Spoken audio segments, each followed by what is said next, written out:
En situation épidémique, on ne parle pas de ménage dans les établissements, surtout en collectivité. On va parler de bio-nettoyage, parce qu'on va chercher à réduire ou à éliminer l'ensemble des micro-organismes qui sont présents sur les surfaces.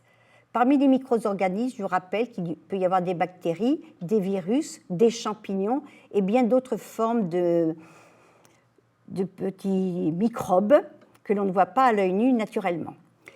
Le bio-nettoyage comporte 3 étapes. Dans un premier temps, vous avez l'élimination des déchets et celle des salissures. Vous avez un nettoyage des surfaces avec un détergent et enfin la désinfection des surfaces inertes avec un désinfectant. Pour l'entretien des locaux, on va respecter un certain nombre de règles. On va toujours du plus propre vers le plus sale, c'est-à-dire du moins contaminé vers le plus contaminé. On va du plus haut vers le bas, effectivement, parce que les poussières descendent au sol. On va des zones les moins humides vers les zones les plus humides, c'est-à-dire, par exemple, une zone de bureau. Vous commencez par les bureaux, vous allez finir par les sanitaires. Pour obtenir une désinfection de très bonne qualité, il faut toujours nettoyer une surface avant d'appliquer le désinfectant. On peut également, avec les nouveaux produits, utiliser des détergents désinfectants qui vont combiner les 2 opérations. C'est intéressant en termes de gain de temps, mais nous verrons ça plus tard. Lorsque l'on fait le bio-nettoyage des locaux, vous devez toujours conserver une zone sèche pour permettre la circulation des personnes, dans les couloirs essentiellement. Et puis, en cette période, vous allez devoir intensifier le nettoyage des locaux, mais surtout de certaines surfaces qui sont les plus fréquemment touchées. Si vous travaillez dans les écoles, eh bien, ce sera les poignées de porte, les interrupteurs, les chaises, dans lesquels seront assises les enfants et également tous les objets qu'ils vont toucher fréquemment. L'idéal, ce serait de faire 3 fois par jour. En tous les cas, ce qu'il faudra faire, c'est toujours ouvrir les fenêtres. Ça, je le dis parce que l'aération, c'est une très bonne chose vis-à-vis du Covid-19. Nos dames et nos messieurs qui font l'entretien des locaux doivent avoir une tenue propre et adaptée, c'est-à-dire qu'ils doivent pouvoir se baisser. Cette tenue doit être changée tous les jours. Si possible, le traitement du linge doit se faire par la société dans laquelle ils travaillent. Les personnels d'entretien doivent avoir des chaussures fermées, antidérapantes et nettoyables. Ça, c'est de la sécurité du travail. Et le fait qu'elles soient nettoyables, c'est que ainsi, les personnes mettent leurs pieds dans des chaussures propres. Le matériel de ménage doit être en bon état et adapté aux surfaces à nettoyer. On part du principe qu'il faut toujours faire un essuyage humide des surfaces avant de les nettoyer, que ce soit pour les surfaces hautes ou bien pour les sols. Nous verrons plus tard ça en détail. On n'utilise plus les balais niao, les balais en paille. On devra éviter d'utiliser les souffleurs dans les jardins. Pourquoi ? Parce que ces méthodes propulsent dans l'air de l'air et des poussières. Donc ce n'est pas bon vis-à-vis du Covid-19. Les personnels d'entretien doivent porter des gants pour se protéger les mains parce que les produits de nettoyage et de désinfection sont relativement toxiques pour le revêtement cutané. Et puis, une grande règle, on ne doit jamais retremper une lavette, un bandeau de lavage ou bien une mop, ça dépend comment on les appelle, dans la solution nettoyante ou désinfectante. Soit on pratique un lavage avec une mop et après on l'élimine et on en reprend une autre, soit on utilise la technique des 2 seaux. Il y aura un seau avec la solution de lavage et le produit et un autre seau avec de l'eau pour le rinçage. Vous voyez ? Et puis, à la fin de la journée, le matériel d'entretien doit être nettoyé et désinfecté. C'est très, très important, ça. Et les femmes de ménage ou bien les hommes de service devront recharger leur chariot pour le lendemain.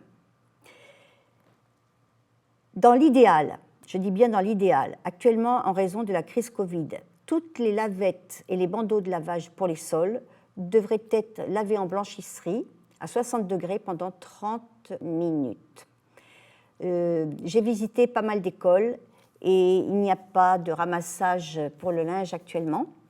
Donc les femmes de ménage m'ont expliqué qu'elles brossaient, elles lavaient les bandeaux de lavage dans un évier. Bon, j'ai dit, je suis d'accord, c'est vraiment une solution à la marge, c'est une solution dégradée, mais quand on ne peut pas faire autrement, il faut s'adapter.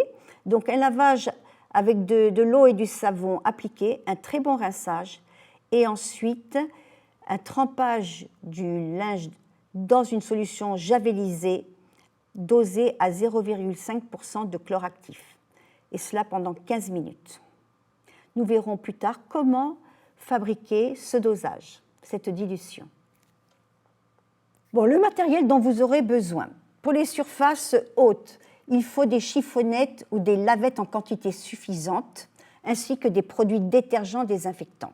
Par rapport au virus du Covid, il faut que le produit de désinfection soit virucide, c'est-à-dire qu'il tue les microbes.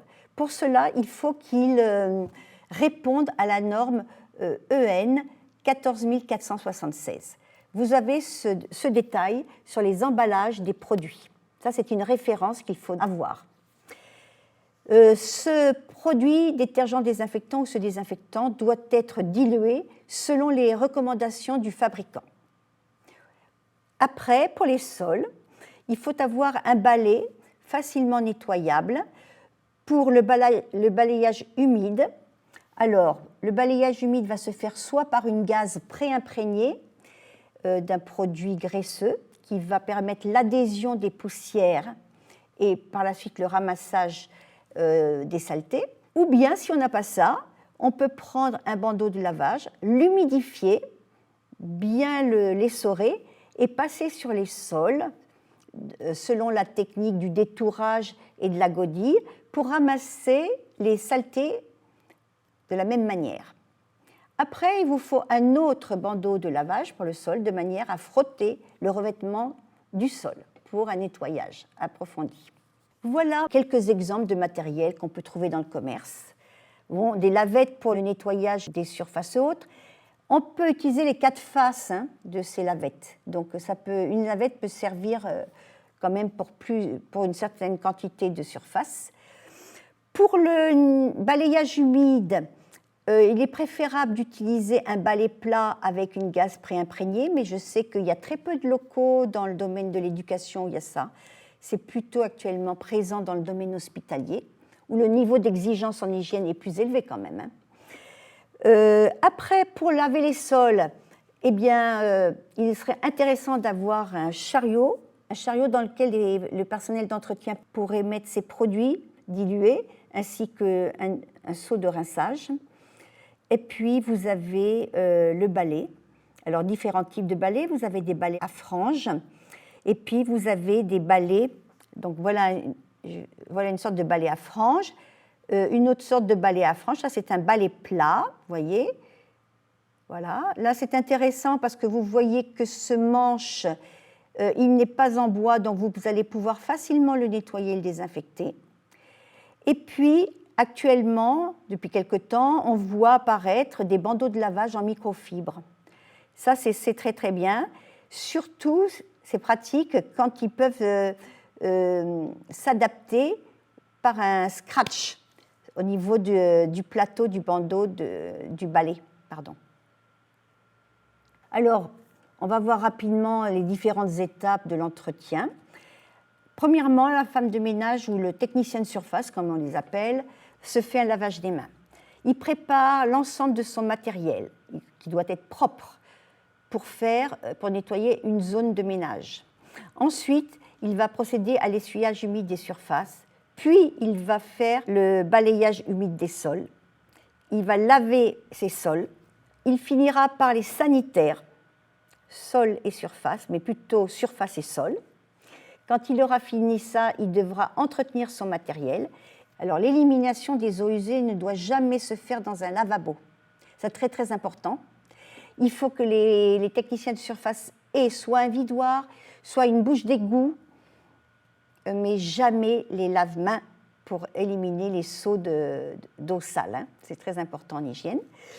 Après, la personne va retirer ses gants, va faire son lavage des mains, elle rangera son matériel dans un lieu de stockage propre, réservé si possible. Je dis bien que ce serait bien que dans les établissements scolaires, il y ait un local dédié pour les techniciens de surface, afin qu'ils puissent y ranger tous leurs produits, car ceux-ci doivent rester éloignés des enfants. Ce serait vraiment très important qu'il y ait ça dans les établissements scolaires. Alors revenons sur les surfaces en détail. Les surfaces hautes, on considère que ce sont celles qui sont à hauteur d'homme. Les techniciens de surface doivent pouvoir les nettoyer. Pour les surfaces très hautes, telles que les pales des ventilateurs, ou bien, si vous voulez, le nettoyage des plafonds, là, à mon avis, il faut faire appel à du personnel qui a été formé pour faire le nettoyage en hauteur. Donc, à hauteur d'homme, les techniciens de surface doivent insister sur toutes les zones qui sont fréquemment touchées par les personnels et par les enfants. N'oubliez pas le matériel informatique, le matériel téléphonique, parce que quelquefois, ils sont utilisés par plusieurs personnes. Bien entendu, les personnes qui travaillent sur un poste informatique peuvent se charger de cette tâche à titre individuel. Ça va un petit peu décharger les techniciennes de surface. Dans les établissements scolaires, il faudra 2 à 3 fois par jour, mais 2 fois c'est le minimum. Il faut assurer l'entretien des locaux, aérer vos salles, mais l'ensemble des salles, notamment les bureaux de l'administration, les salles des professeurs et toutes les classes. C'est très important. Pour faciliter l'entretien dans les classes, on a recommandé d'enlever tout le matériel qui n'était pas nécessaire. Bon, les sols, dans nos établissements, on fait plutôt de l'entretien manuel. Lorsqu'on veut avoir un nettoyage approfondi, on peut faire appel à des gens qui savent utiliser des laveuses automatiques ou des monobrosses. Mais dans ce cas-là, il faut faire appel à un personnel formé. Ce n'est pas le cas de mon cours aujourd'hui. Alors, les sanitaires nécessitent un soin tout particulier en tout temps. On va faire un essuyage humide des surfaces avec un détergent désinfectant. On va s'appliquer à nettoyer les luminaires, le dévidoir de papier essuie-main, le porte-savon, le lavabo, en insistant quand même sur la robinetterie, les rampes, si toutefois vous en avez dans vos établissements. Il faudra après passer au déverseur de papier WC et on finit par les toilettes parce que c'est ce qu'on appelle la zone la plus sale ainsi que par le petit pot dans lequel il y a la brosse pour nettoyer les WC. Première étape, la femme de ménage ou l'homme d'entretien tire la chasse après avoir abaissé le battant de la cuvette. Ça c'est très important, ça évite les projections d'eau souillée au niveau du visage.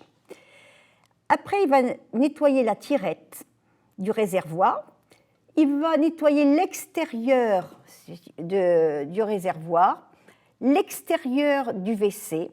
Ensuite, il va s'attaquer à la lunette, intérieure, extérieure, et il va pouvoir nettoyer l'intérieur de la cuvette. Pour les toilettes, on peut utiliser également de la crème à récurer parce que c'est un excellent nettoyant et détartrant. Donc, si on utilise de la crème à récurer, après le brossage de l'émail, la personne qui fait l'entretien va tirer la chasse et secondairement, elle appliquera du détergent désinfectant. Elle ne rincera pas les surfaces parce qu'il faut que le produit agisse. Ce qu'elle peut faire éventuellement, c'est essuyer les surfaces, mais ne jamais rincer.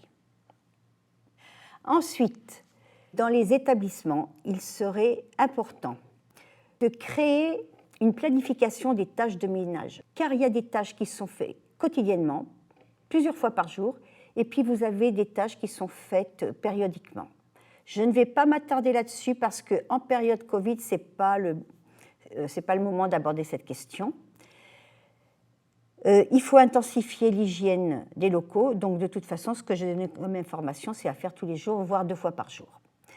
Les protocoles de nettoyage et de désinfection, en revanche, devraient être écrits dans chaque établissement pour que les femmes de ménage puissent s'y référer.